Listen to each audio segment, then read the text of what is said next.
Nama saya Dairon Irianto. Minggu lalu saya membahas tentang application software.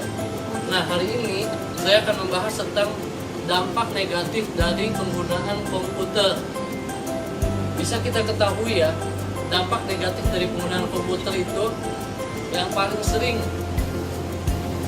penglihatan terganggu, pegal-pegal, dan cedera otak.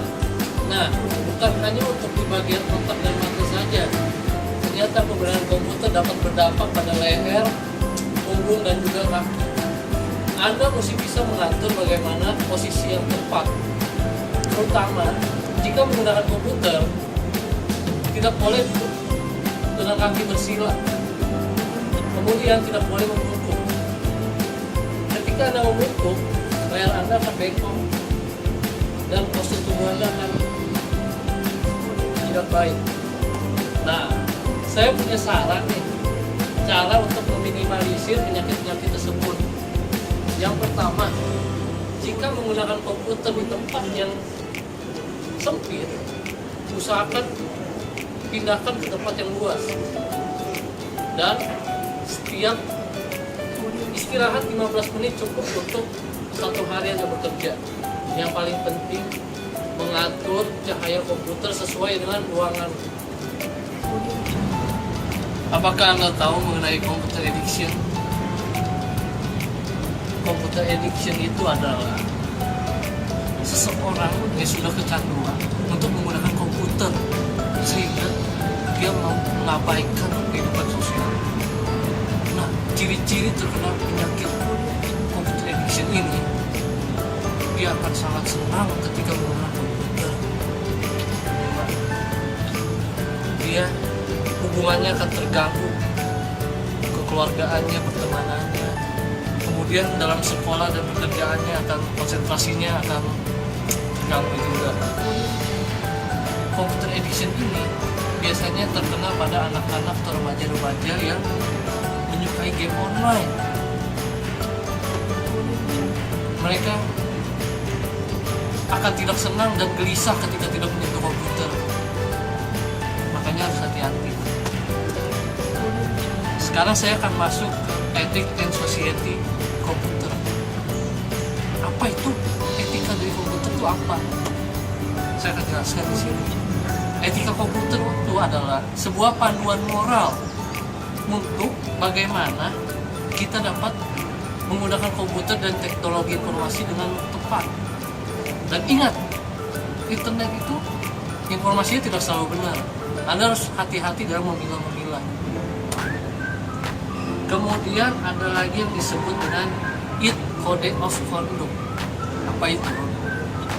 Itu adalah menentukan apakah kita ini sudah menggunakan komputer sesuai dengan etika yang ada atau belum.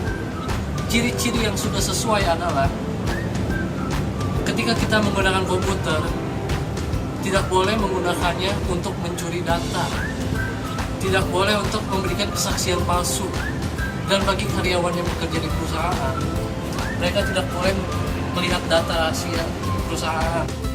Bagi karyawan juga tidak boleh mengcopy software yang ilegal dan tidak boleh mengganggu pekerjaan yang lain. Intinya komputer itu tidak boleh digunakan untuk merugikan orang lain. Nah, sekarang saya akan membahas tentang green computing. Apa sih green computing itu? Green computing adalah sebuah proses pengurangan daya listrik dan mengurangi sampah lingkungan akibat penggunaan komputer. Nah, bagaimana caranya? Gunakan program Energy Star. Apa tuh program Energy Star?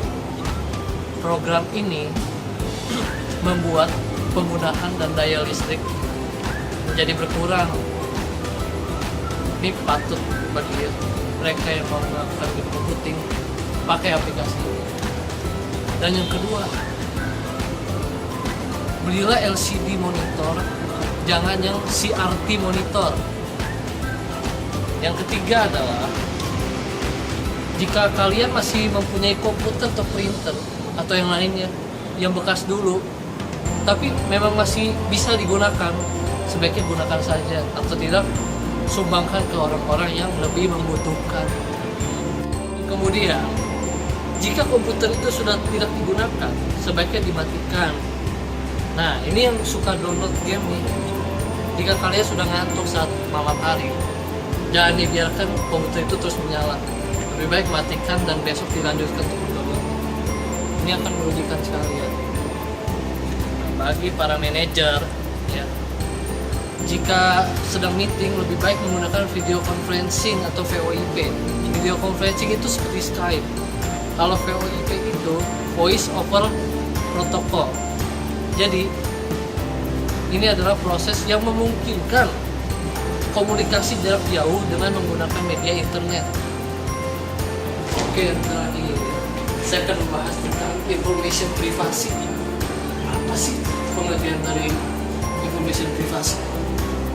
Information privacy adalah hak untuk pribadi, individu atau kelompok perusahaan untuk mencegah, membatasi atau menolak data atau informasi yang telah mereka peroleh untuk digunakan oleh orang lain secara tidak bertanggung jawab.